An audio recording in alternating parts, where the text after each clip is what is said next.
What's up sa inyo mga malilibog? Kuya Fritz Motor Vlog nga pala ulit. So for today's video, pakita ko lang, sarado na po ang bypass road. Nagre-ready na po ang lahat para sa event bukas hanggang sa isang araw. So ito, konti pasilip lang. Aerial shot natin galing sa DJI Mini natin. So papalaw na lang din at pa-share ng ating video para naman makita ng mga tagalipa ang ating footage na ito. So stay tuned, nood lang kayo. Salamat and ride safe. Okay, so kita nyo dito sa kaliwa, kung makikita nyo pag galing kayo sa BSU, I mean UB, pag sa UB kayo gagaling, papasok dito sa bypass sa may event.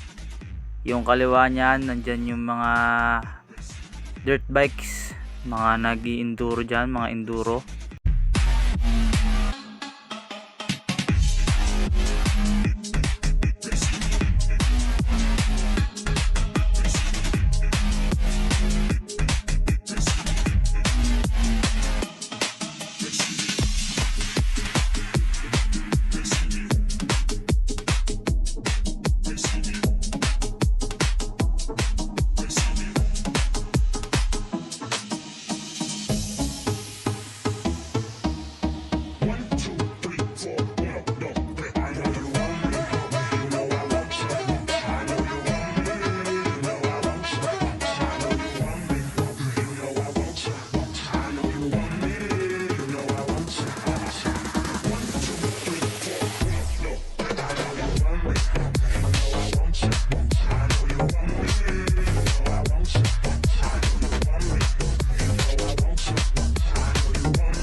I know.